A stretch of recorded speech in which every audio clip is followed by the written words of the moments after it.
요즘 1인 가족들이 굉장히 많아지고 있으면서 혼자 식사를 해결하는 혼밥 쪽이 굉장히 많아지고 있습니다. 4인 가족이 살고 있지만 각자의 스케줄이 달라서 똑같이 1인 가족처럼 혼자 식사하는 혼밥 쪽이 굉장히 많이 있습니다. 근데 이 혼밥 쪽에도 레벨이 있다고 합니다. 혹시 들어보셨습니까? 좀 혼밥을 먹는데도 좀 차이가 있다 그러더라고요. 여러분은 한 어느 정도 되는지 한번 살펴보시기 바랍니다. 첫 번째 레벨을 살펴보니까요, 편의점에서 혼자 먹는 것입니다. 삼각김밥이나 도시락이나 이런 것들을 사서 혼자 서서 잠깐 먹는 것이죠. 저 정도는 할 수 있겠죠. 두 번째 레벨은요, 학생 식당에서 혼자 먹는 겁니다. 좀 넓은 식당이기 때문에 옆에 앉아도 잘 몰라요. 또 옆에 책 하나 이렇게 들고 있으면 괜찮아 보이거든요. 그렇게 식사를 하기도 하죠. 세 번째 레벨은요, 패스트푸드점에서 혼자 먹는 것입니다. 분주하게 왔다 갔다 하는 상황에 있어서 짧은 시간 먹고 일어나기 때문에 저 정도도 먹고 일어날 수 있을 것 같습니다. 네 번째 레벨은요, 분식집에서 혼자 먹는 것입니다. 김밥이나 라면이나 이런 것들을 먹기도 하죠. 또 그러다 보면 사람이 많아지면 합석해서 같이 먹기도 합니다. 다섯 번째 레벨은요, 중국집에서 또는 일반 음식점에서 혼자 먹는 것입니다. 좀 용기가 필요합니다. 쉽지 않지요. 여섯 번째 레벨은요, 맛집에서 혼자 먹기입니다. 굉장히 어렵습니다. 밖에 대기하고 있는 사람들이 있는데 4인 테이블을 혼자 차지해서 혼자 먹고 가는 거 굉장한 용기가 필요합니다. 팁을 드리면 바쁜 시간을 피해가면 드실 수 있습니다. 일곱 번째 레벨은요, 패밀리 레스토랑에서 먹는 겁니다. 다들 삼삼오오 가족끼리 모였는데 혼자 가서 먹는 거 쉽지 않습니다. 또 패밀리 레스토랑의 특징상 음식을 이렇게 나눠 먹잖아요. 나눠 먹지 못하고 혼자 이렇게 먹을 때 굉장히 쓸쓸할 수도 있죠. 여덟 번째 레벨이 무엇이냐면요, 고깃집, 횟집에서 혼자 먹는 겁니다. 항상 갈 때 보면 2인분 이상 주문하도록 되어 있기 때문에 혼자 먹기에는 좀 부담스러운 것이 이런 것입니다. 여러분 어디까지 한번 해보셨습니까? 제가 한 네 번째 단계나 다섯 번째 단계까지는 좀 자신이 있는데 패밀리 레스토랑이든지 고깃집이든지 이런 데는 좀 쉽지 않겠다, 그런 생각을 해봅니다. 그렇게 먹느니 차라리 굶는 게 낫겠다, 이런 생각을 해보기도 합니다. 혼자 살아간다는 것이 참 여간 불편한 그런 세상이 되었습니다. 지난주 월요일 25살 된 한 연예인이 자살을 했다는 소식을 접하게 되었습니다. 많은 사람들의 사랑과 관심을 가지고 있었던 아이돌 가수 출신의 연예인이었습니다. 나름대로 시대를 잘 이끌어 갔던, 또 독특한 매력을 가지고 있었던 사람이라 평가되기도 합니다. 무대 위에서는 많은 사람들의 환호도 받고 칭찬도 받고 박수와 갈채를 받지만 내려오고 나면 홀로 남겨졌다는 그 느낌, 이제 그 가수 생활을 정리하고 혼자 남아있다는 그 생각이 그를 굉장히 어렵게 했던 것 같습니다. 또 이를 굉장히 어렵게 한 것이 있었는데 악플러들이었다고 합니다. 악플러라는 것은 악의적인 댓글을 다는 사람들을 이야기하는 것이죠. 사실관계와 상관없이 보여지지 않는다는 익명성 때문에 공격하는 것입니다. 비방하고 폄하하면서 일종의 무형의 살인을 하는 것이고 간접 살인을 하는 것입니다. 철저히 혼자 된 느낌을 가지고 있었을 때 극단적인 선택을 하고 말았습니다. 혼자가 된다는 것, 홀로 남겨진다는 것은 굉장히 우울한 감정을 우리에게 줍니다. 사람에게는 홀로 남겨지게 되는 그 두려움, 분리불안을 가지고 있습니다. 분리불안이라는 것은요, 어린아이가 엄마로부터 이렇게 분리되어질 때 과도하게 불안해하는 것을 이야기합니다. 잘 아시죠? 처음에 이제 아이들을 초등학교나 또 어린이집에 보낼 때 보면 엄마로부터 떨어지지 않는 것, 그걸 분리불안이라고 하는 것이죠. 근데 이 분리불안이라는 것은 사실은 우리의 영혼의 문제이고 영적인 문제라는 것을 우리가 알 필요가 있습니다. 우리가 자녀로 태어나게 되면 엄마와 기본적으로 함께 하게 됩니다. 우리 자라서 한 가정을 이루게 되면 부부로서 함께 하게 됩니다. 또 우리가 아이를 가지게 되면 이 아이와 함께 살아가는 존재인 것이죠.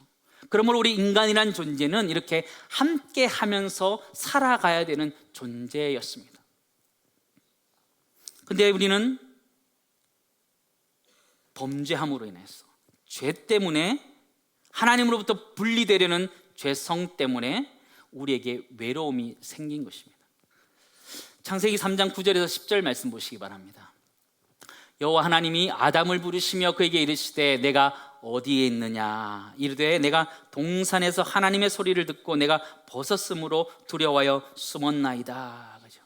첫 인류였던 아담과 하와가 하나님께 범죄함으로 인해서 하나님으로부터 벗어나서 숨게 됩니다. 결국 에덴 동산에 쫓겨나서 하나님으로부터 분리됨을 그들은 경험하게 됩니다. 분리불안의 가장 근원적인 이유는 바로 우리의 죄 때문이라는 것을 우리는 알 필요가 있습니다. 이사야 59장 2절 말씀 보시면 이렇게 기록되어 있습니다. 오직 너희의 죄악이 너희와 너희 하나님 사이를 갈라놓았다, 이렇게 표현해 주고 있습니다.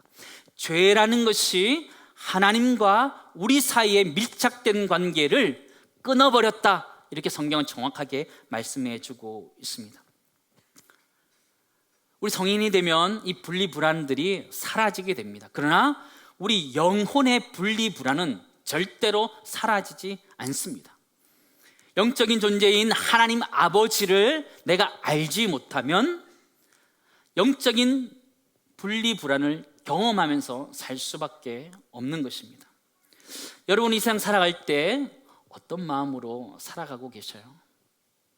평안한 마음 속에서 그러면서 살아가고 있습니까? 아니면 불안하고 염려되고 걱정되는 그런 삶을 살아가고 있으십니까? 우리 인생은 예수 그리스도를 내가 알게 됨으로 인해서 하나님과 함께 할 수 있는 애가 우리 모두에 있기를 간절히 소망합니다. 인터넷상에서 악플러들 때문에 사람들은 굉장히 힘들어하는 것처럼 영적인 세계 가운데서도 우리가 공격당하는 영혼의 악플러가 있다는 것을 우리가 알 필요가 있습니다.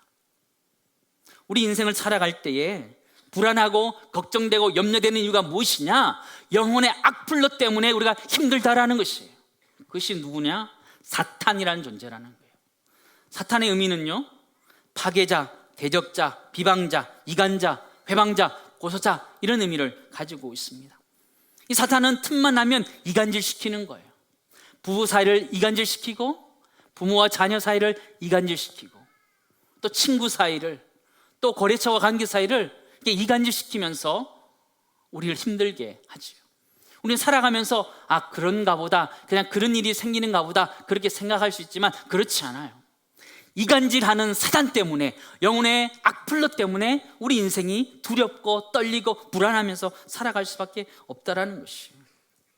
사단은 우리에게 틈만 나면 이야기하는 거예요. 넌 안 돼. 넌 할 수 없어. 니까짓 뭘 한다고. 안 돼. 그냥 죽어. 상대방을 비방하게 만들면서 이간질시키면서 우리를 조롱하지요. 우리는 그렇게 인생을 살아갑니다.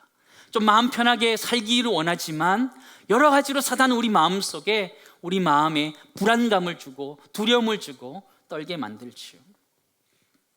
우리 인생에 있어서 이 영혼의 악플러를 제거하지 않으면 평생 두려워 떨면서 순간순간 내 마음에 드는 불안과 염려, 걱정 때문에 힘든 밤들을 지낼 수밖에 없는 게 우리 인생이라는 것이에요.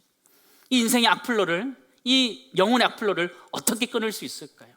사도 바울이라는 사람이 잘 보여주었습니다. 사도행전 16장 18절 말씀 보시기 바랍니다.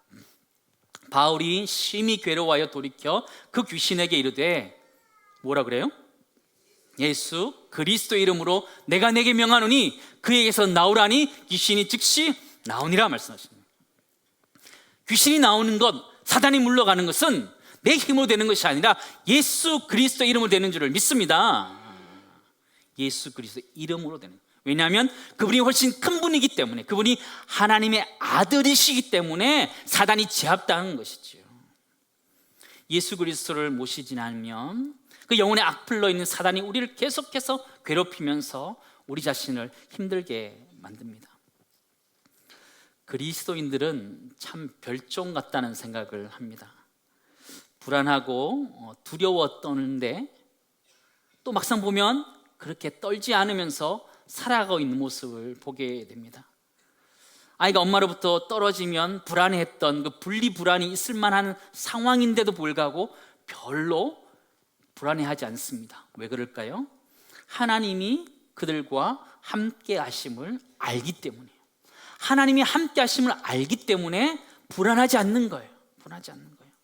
요한복음 1장 12절 말씀 보시기 바랍니다. 오늘 함께 읽었던 말씀인데요, 우리 같이 한번 읽도록 하겠습니다. 같이 읽겠습니다. 영접하는 자, 곧 그 이름을 믿는 자들에게는 하나님의 자녀가 되는 권세를 주셨으니. 그렇죠?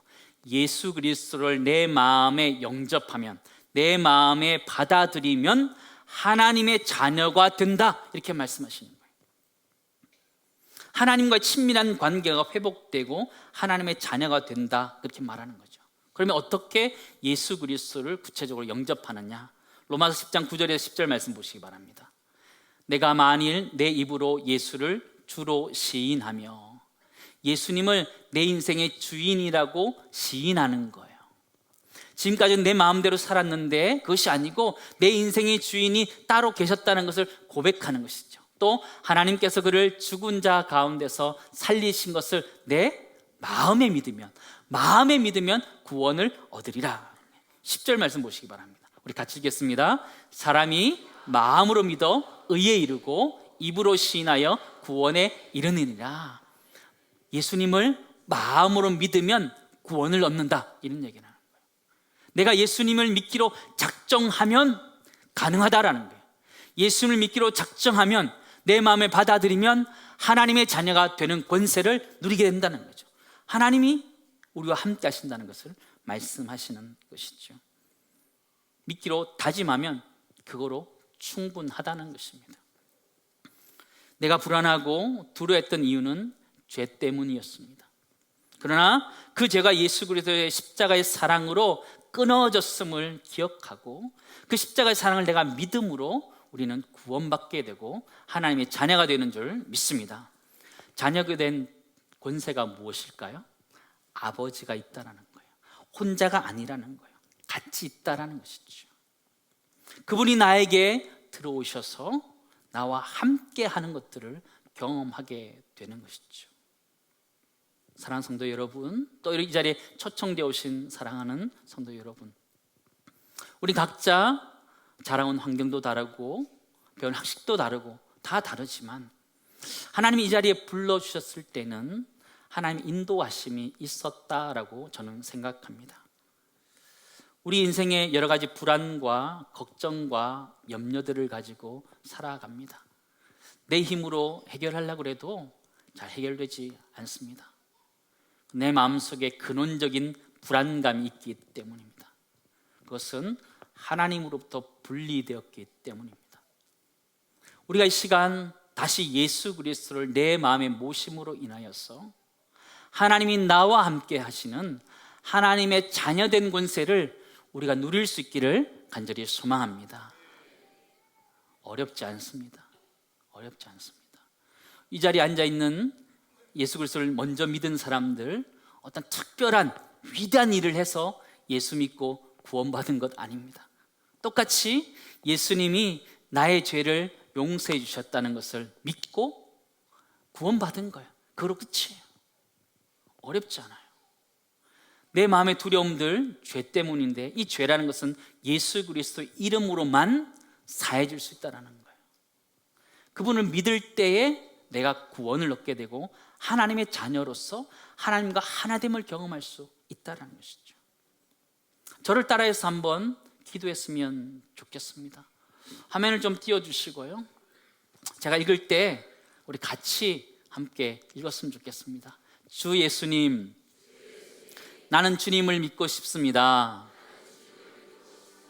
십자가에서 죽으심으로 뇌 죄값을 담당하시니 감사합니다. 지금 나는 내 마음의 문을 열고 예수님을 나의 구주,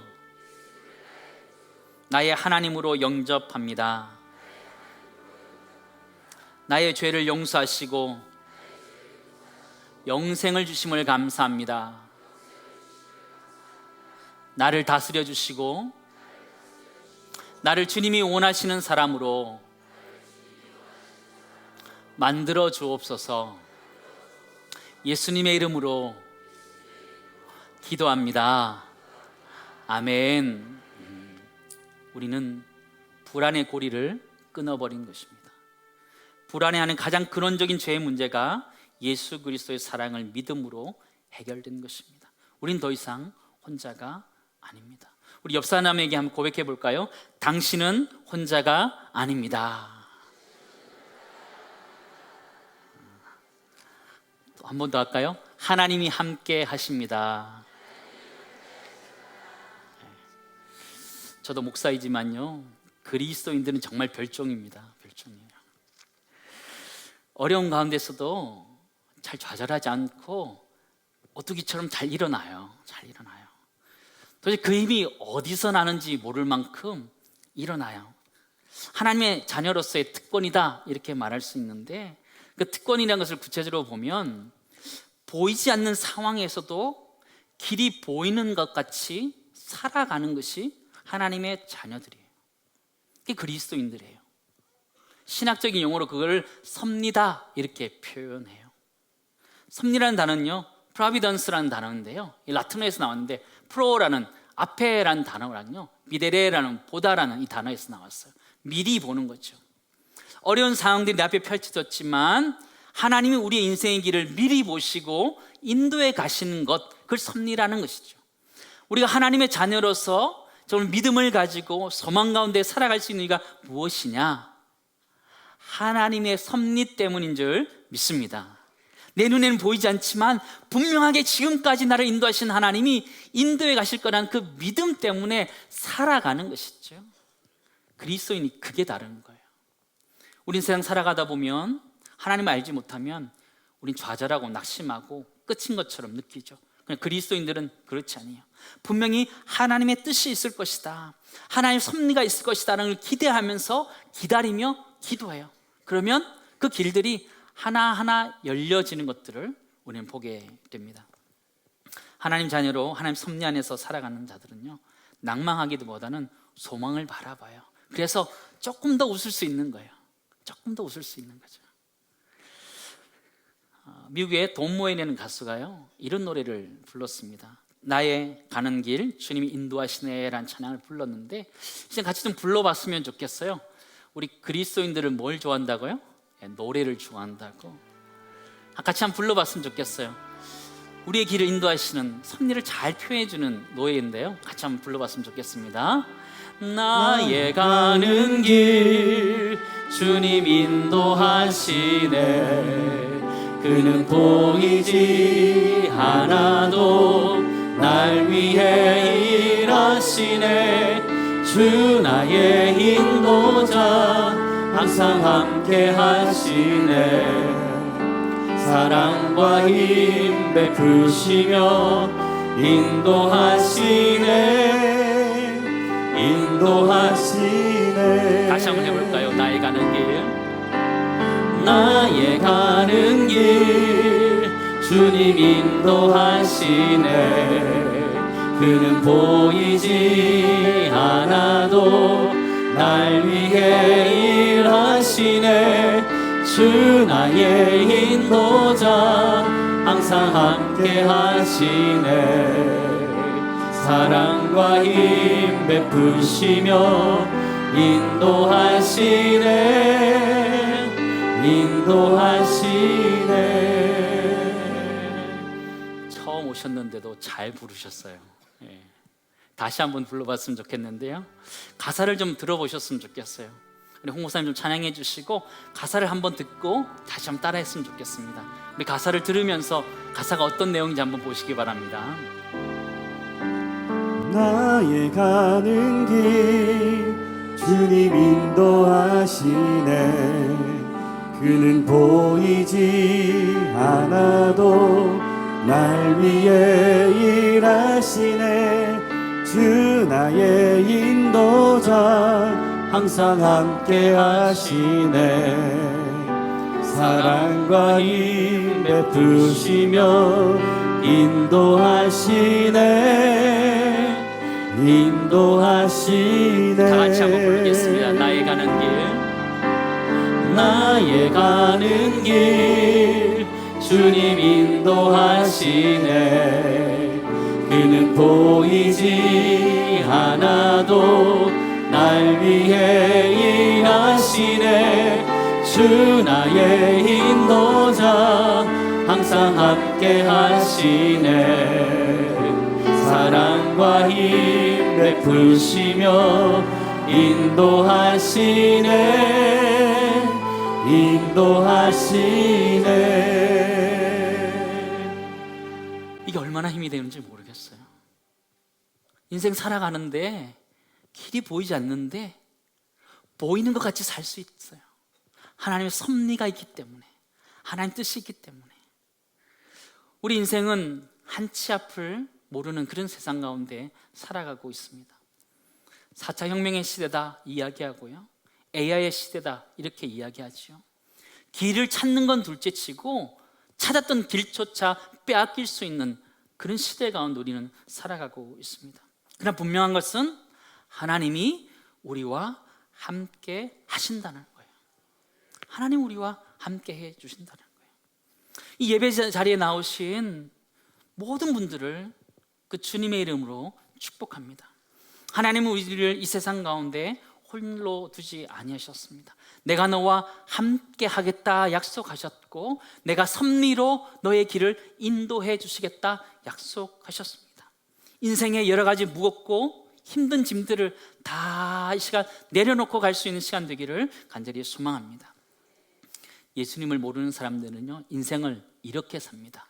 어떻게 사냐면 캐세라 세라 이렇게 삽니다. 그게 무슨 뜻이죠? 될 대로 되라는 거예요. 그러나 될 대로 되는 대로 사는 거예요. 그러니까 되는 대로 사는 거예요. 왜냐하면 하나님을 모르기 때문에 부딪히는 현실 속에서 되는 대로 살아가는 거예요. 그러나 우리 믿음을 가진 사람은 그렇게 살지 않아요. 하나님의 섭리 가운데 사는 거예요. 볼룬타스 데이라고 했어요. 하나님의 뜻 가운데 살아가는 거예요. 하나님의 섭리대로 살아가는 것이죠. 우리 모두에게 그런 은혜가 있기를 간절히 소망합니다. 되는 대로 사시면 안 돼요. 하나님의 뜻대로 하나님의 섭리 가운데 우리 인생을 살아갈 수 있기를 간절히 소망합니다. 이제 말씀을 좀 정리하기를 원하는데요, 요즘 한 가지 책을 읽고 있습니다. 그 책이 무엇이냐면 90년생이 온다라는 책입니다. 이 시대 현상을 참 잘 보여주고 있고 잘 나름대로 해석한 책이라고 보여집니다. 시대를 이렇게 잘 정리해주고 있더라고요. 제가 좀 읽어드리겠습니다. 1997년 IMF 외환위기 사태를 기점으로 멈춰버린 에스컬레이터와 이를 대신한 유리계단 위에서 이렇게 표현해요. 에스컬레이터라는 것은요, 예전에는 직장에 들어가면 은퇴할 때까지 정년이 보장되었고 또 노후가 보장이 되었다는 걸로, 에스컬레이터는 자동적으로 이렇게 승진할 수 있었죠. 근데 지금 그게 안 된다는 거예요. 또한 유리 계단 위에 있는 것 같다 얘기하는 거예요. 혼자 힘으로 걸어 올라가야 된다는 거예요. 혼자의 능력으로 이겨내는데 언제 부서질지 깨질지 모르는 그 위험한 속에서 살아가고 있다라고 표현하고 있는 거죠. 우리 모두에게는 여유라는 단어 대신 조급함과 억울함만이 생겨났다. 이렇게 모두가 억울한 세상에서는 특별히 청년들을 위한 자비를 베풀 여유가 없다. 남에게 뭘 베풀 수 있는 여유가 아무것도 없어진 거예요.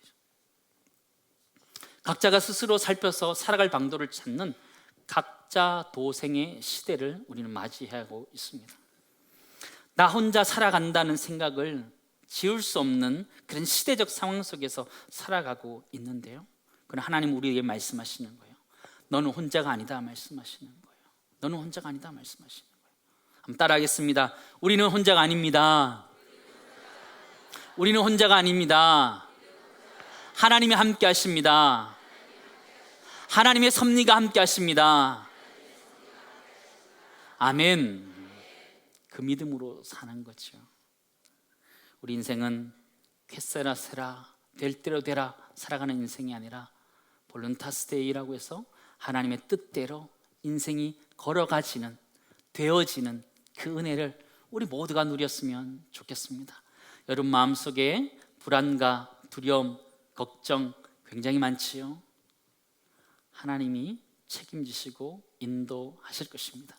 우리가 하나님께만 붙어 있으면 하나님이 우리 인생의 길을 한 걸음 한 걸음 인도하셔서 진정한 행복한 삶, 진정으로 감사한 그 인생을 살 수 있게 인도하실 걸 기억하면서 우리 교회 공동체에서 함께 하신 내가 우리 모두 있기를 간절히 소망합니다. 기도드리겠습니다.